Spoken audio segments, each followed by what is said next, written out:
Welcome back to Let's Talk Immigration. We have yet another episode, and today we're starting with some good news, which is the new immigration plan that has been announced by IRCC for the years 2022 to 2023 and 2024. So, before we begin, let's talk about what are some highlights that have been announced for the new immigration levels plan. So, Sandeep, what are some highlights that stood out for you in this new plan? So thank you so much, Anushka, for having me in this show. So immigration plan. So firstly, what is immigration plan? Immigration plan is just like a budget. So as every year the budget is presented by the finance minister, the immigration plan is presented by the immigration minister. So the very good news is that for within next 3 years, so Canada is supposed to have 1.2 million permanent residents in Canada. So that's the biggest news that came out from this plan. Other news are that there is a lot of controversy around Tier to PR. I would try to clarify that within this show. Parent-grandparent program. So this year, 25,000 families will be reunited with their parents and grandparents, and they will get their permanent residency. Right. That's one amazing news. 80,000 applicants will be reunited in family reunification. So how does family reunification and parent-grandparent program differ from each other? Although parent-grandparent is also a part of family reunification, but it is a separate program. In family reunification, it will be spousal permanent residencies, or if someone has a child outside Canada, that child will be counted under family reunification. So all these programs come under family reunification. 80,000 individuals will get their permanent residency through PNPs. Okay. So what is the easiest way out for someone who is within Canada or outside Canada to get permanent residency? The biggest term will be PNPs. Provincial Nominee Program is one of the easiest way to get permanent residency. Now the question is, what's going to happen with express entry, the hottest topic from last 2 days. So as if you remember, we did a show a few weeks ago where we talked about a memo that was leaked. Yeah. I mean, it said that it was leaked. In that memo, it clearly said that express entry draws are not going to happen for half of this year. This plan proves that the memo was correct. Right. There is no express entry draw for at least half of this year. So no CECs, no FSWs, no FSTs. Now, what after 6 months? Will there be any FSW draws? Yes. Immigration plan says that the number will be decreased to half. Right. So that means if there were 100 people who got their permanent residency through FSW last year, this year it will be 50. Right. But what about CECs? What about FSTs? So those people will still get permanent residency, but for first 6 months, no express entry draw. How does this news get converted into CRS score? So just assume that you have a draw box. People are putting money into that draw box, and you're not taking that money out. After 6 months, you start taking that money out. What's gonna happen? That box after 6 months will have a lot of money into that. The same thing is gonna happen in the express entry pool. Okay. The score will go up.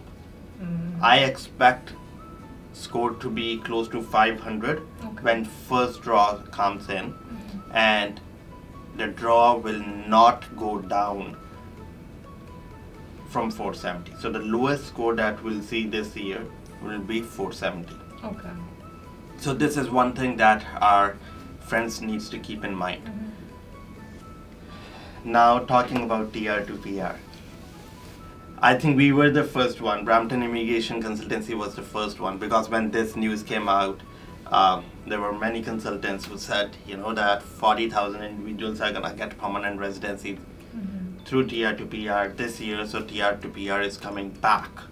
Right. Then they said TR to PR will come back next year and they're gonna give 32,000 permanent residencies next year. That's not true. Last year, when this program was announced, it had 3 terms into it: temporary, one-time, program. So temporary program, which was there for one time and it's never gonna come back. When we say this, then what does the immigration plan means when it says TR to PR? If you clearly read the immigration plan, it says that the files which were picked up last year, so 90,000 files were taken under TR to PR if we don't include French stream. We don't know the numbers for French stream. Okay. Beside French stream, essential, non-essential and international graduates, there were 90,000 applications that were taken. So 40,000 out of those will get permanent residency this year. Okay. The worst part is 30,000 will get next year. So TR to PR, which people were thinking will be really fast, it seems that it will be very slow program. The people are even this year, that 90,000 is not getting finished. So it will be by next year they are gonna get their permanent residency. Right. So that's another news. So TR to PR is not coming back. Okay. So this is official. I mean, it was heartbreaking news for me. Right. Like we did lot of TR to PR last year. That was major chunk of applications that we did, and many of our friends who are students in Canada or who are on PGWP were waiting for this, that TR to PR might come back. Right. When this announcement came out, I received n numbers of calls, not only from the students, but from many consultants too, because they wanted our guidance that what does this mean.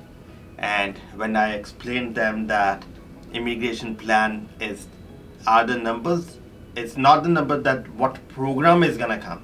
It is the plan that proves what are the numbers of permanent residencies, in which program they are gonna give how many permanent residencies. Right. So that's the thing. So it's not that these people are gonna, bring these many new people in.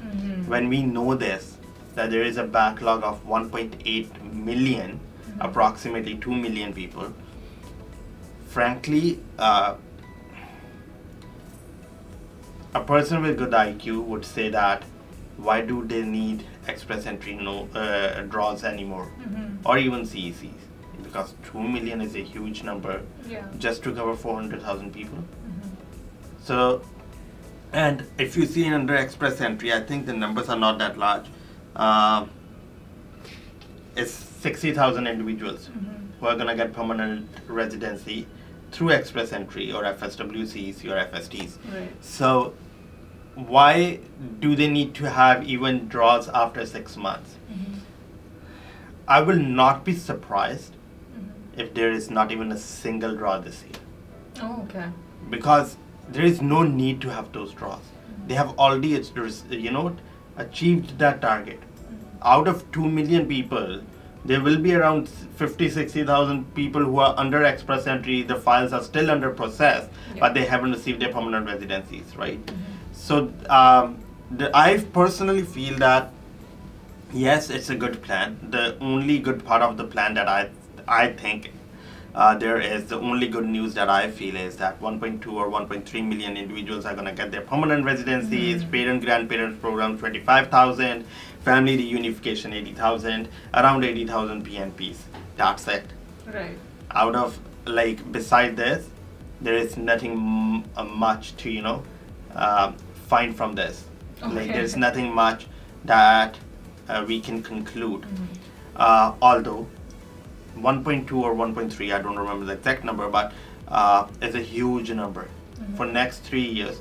So that means the immigration is going to be soft, It won't be that hard. There will be new programs that might come in. But this year doesn't seem like a good year for immigration, especially people who are outside Canada, or especially people who are just waiting for programs like Tier 2 PR, or some people were waiting that there might be a draw with CRS score 75. So I don't think those days are coming back until and unless there is another unfortunate pandemic. I don't see another CRS score 75. I don't see another Tier 2 PR. Right. So, if just quickly, if you could tell us, like, what are some programs that people who are inside Canada and outside Canada can look forward to? Perfect. I'm just gonna give few random examples. Okay. Few months ago, Saskatchewan announced a program for healthcare workers, or some essential. There is a list, so that's a really good PNP program. For people who are within Canada, move to Atlantic provinces, go to New Brunswick, one of the best provinces to get permanent residency. Number 2, Nova Scotia. Number 3, Prince Edward Island. Number 4, Newfoundland. Number 5, Saskatchewan. Number 6, Alberta. Move to these provinces. Or try to find out programs like International Student Stream. Finish your education, apply for your PNP right away. So the only options that I see is provincial nominee program or regional programs or municipal programs. Beside these, I don't see another way to get permanent residency. Although another thing that our friends need to keep in our mind, people who are outside Canada. Do you remember a few weeks ago, I think we did a show, I don't remember that if we did, but I think we did. There was an announcement that came out that if you have done journal IELTS, you can apply for study permit under STS. Actually, that was a hint that there is no FSW draws coming up. So if you want to enter Canada, doesn't matter how much experience you have, enter Canada through study permits. Right. So people outside Canada can, even if they have, journal IELTS, you're still fine, just apply for study permits. Right, okay. So for people who are inside Canada, they can look forward to PNPs and the OINP sort of programs, and then who are outside, their best deal is to apply for a study permit. That's And what you're PNPs. saying. And PNPs, okay. The problem is, when someone who is outside Canada and someone who is within Canada, if they both apply for PNPs, the person who is within Canada has higher chances of getting a provincial nominee certification, or gets higher chances of getting selected into PNP. Someone who is outside Canada, the chances of getting selected into PNP will be low. Why? So it's only 80,000 individuals who are going to get permanent residency through PNPs this year. And I think the number is same next year too, approximately same. So someone who has studied in Canada, someone who has worked in Canada will get extra points. Okay.